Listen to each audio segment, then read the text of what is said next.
Jangan ngaku-ngaku punya nasab. Kalau orang berdusta nasab, dosa gede. Lam yajid arfal jannati, tidak akan mencium bau surga. Bukan keturunan Nabi, ngaku keturunan Nabi. Wah, ini dosa, pengkhianat ini. Assalamualaikum warahmatullahi wabarakatuh. Bismillah, alhamdulillah, wassalatu wassalamu ala rasulillah, amma ba'du. Selamat berjumpa kembali di Peci Kiai Channel. Selamat berjumpa kembali di AJ Dakwah TV. Semoga kita semua senantiasa diberikan kesehatan dan keberkahan oleh Allah Subhanahu wa Ta'ala. Amin ya Allahu ya Rabbal Alamin. Di video kali ini kita akan membahas satu ceramah dari Buya Yahya, di mana di dalam ceramahnya beliau mengatakan bahwa orang yang mengaku-ngaku nasabnya tersambung kepada baginda Nabi Muhammad SAW, tapi ternyata bukan atau tidak terbukti bahwa dia merupakan dzurriyyah Nabi Muhammad SAW, maka haram mencium bau surga. Jangan ngaku-ngaku punya nasab. Kalau orang berdusta nasab, dosa gede. Lam yajid arfal jannati, tidak akan mencium bau surga. Bukan keturunan Nabi, ngaku keturunan Nabi. Wah, ini dosa, pengkhianat ini. Ya, harus hati-hati. Bukan keturunan Nabi, tiba-tiba ngaku keturunan Rasulullah SAW. Wah, ini adalah dusta. Jangankan kok ngaku keturunan Nabi, ngaku kepada orang lain pun nggak boleh, memalsukan nasab itu nggak boleh, haram. Nggak mencium bau surga, apalagi nasabnya Rasulullah. Inilah pernyataan daripada Buya Yahya di dalam satu ceramahnya, yang dengan tegas kita bisa pahami bahwa siapapun orang yang mengaku bahwa nasabnya tersambung kepada baginda Nabi Muhammad SAW, berarti dia adalah orang yang haram mencium bau surga.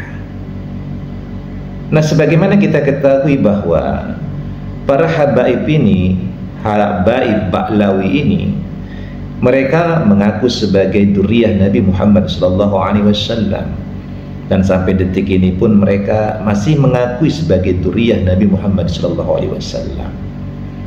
Walaupun sudah ada orang yang melakukan penelitian yang kemudian menemukan bahwa ada fakta sejarah yang terputus dari nasab baginda Nabi Muhammad SAW dengan para habaib, yakni di posisi nasab Ubaidillah bin Ahmad bin Isa al-Muhajir. Nah, Ubaidillah ini itu tidak ada bukti di dalam fakta sejarah yang menjelaskan bahwa anak Ahmad bin Isa. Nah, inilah yang kemudian menjadi alasan bahwa nasab Ba'lawi itu terputus dari baginda Nabi Muhammad SAW. Lalu fakta yang kedua yang masih sekarang juga polemik adalah berkait dengan tes DNA. Walaupun ada beberapa Ba'lawi atau habaib yang melakukan tes DNA, tetapi ternyata DNA mereka berbeda dengan DNA Nabi Muhammad SAW. Lalu kemudian dari sisi filologi itu pun sama, tidak ada data fakta skrip-skrip atau manuskrip yang menunjukkan tentang ketersinambungan Ba'lawi ini secara runtun nasabnya kepada baginda Nabi Muhammad SAW. Maka sekarang kita tentu tidak boleh menjustifikasi. Tentunya kita harus menunggu juga bagaimana para habaib Ba'lawi ini bisa menjawab daripada pertanyaan-pertanyaan itu. Artinya sekarang PR bagi para Ba'lawi untuk membuktikan bahwa mereka benar-benar dzurriyyah Nabi Muhammad SAW. Yang pertama adalah lakukanlah tes DNA. Teknologi sudah sangat canggih, ya. Para ahli sudah mengkelompokkan haplogrupnya, mana yang tersambung kepada baginda Nabi Muhammad SAW, mana yang tidak. Maka cukup dengan melakukan tes DNA apakah dia termasuk daripada haplogrup baginda Nabi atau tidak. Nah, kalau ternyata tidak, maka jangan sekali-kali mengaku sebagai dzurriyyah Nabi Muhammad SAW, karena ancamannya sangat-sangat luar biasa sebagaimana diungkapkan oleh Buya Yahya. Lalu yang kedua, buktikanlah bahwa Ubaidillah bin Ahmad bin Isa itu adalah benar-benar anaknya daripada Ahmad bin Isa Ubaidillah ini. Hadirkanlah fakta sejarah, manuskrip-manuskrip yang menunjukkan bahwa Ubaidillah bin Ahmad bin Isa benar-benar adalah mereka. Satu rangkaian tidak terputus. Ubaidillah benar-benar anak bin Ahmad bin Isa, anak Ahmad bin Isa al-Muhajir. Karena Ahmad bin Isa al-Muhajir ini secara runtunan memang sampai kepada baginda Nabi Muhammad SAW, tetapi permasalahannya di Ubaidillah. Nah, ini yang harus dibuktikan oleh Habaib Ba'lawi. Nah, mudah-mudahan kita berdoa kepada Allah Subhanahu wa taala bahwa polemik nasab ini akan segera selesai.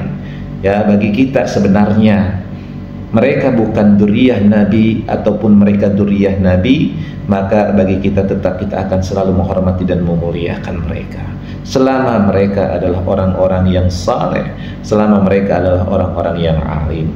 Para kiai, para ulama yang memiliki ilmu yang alamah dari kalangan mereka, para habaib ini, kita akan tetap muliakan. Tidak ada yang berubah kok. Jadi jangan pernah kemudian takut ditinggalkan karena misalnya nasab mereka tidak tersambung kepada baginda Nabi Muhammad SAW. Percayalah, orang Indonesia, orang Nusantara itu sangat sayang kepada sesama manusia. Dia tidak akan peduli, bahkan mungkin kalau itu turunan Abu Jahal, Abu Lahab pun, kalau ternyata dia adalah kemudian menjadi seorang alim ulama, maka kemudian dia tidak menanggung dosa orang tuanya. Ketika anak-anak para penjahat sekalipun sekarang kemudian jadi ulama, maka tidak kemudian menjadi hina di mata kita. Karena yang dinilai bukan karena nasabnya di hadapan Allah Subhanahu wa taala, tetapi yang dinilai adalah ketakwaannya. Jadi saudara-saudaraku para habaib, jangan pernah kemudian merasa pesimis bahwa kalau seandainya Anda bukan dzurriyyah Nabi Muhammad SAW, kemudian kita akan meninggalkan Anda atau akan menghinakan Anda. Tidak sama sekali. Wallahi, kita akan tetap menghormati dan memuliakan Anda sekalipun misalnya terbukti Anda bukanlah dzurriyyah Nabi Muhammad SAW. Takutlah apa yang diancamkan oleh Allah Subhanahu wa taala, yang diancamkan oleh baginda Nabi Muhammad SAW, apa yang diungkapkan oleh Buya Yahya tadi, orang yang mengaku-ngaku bahwa dia dzurriyyah Nabi Muhammad SAW padahal dia tidak tersambung, maka dia tidak akan mencium bau surga. Mudah-mudahan video ini berikan manfaat untuk kita semua. Allahumma muwaffiq ila aqwamit thoriq. Assalamualaikum warahmatullahi wabarakatuh.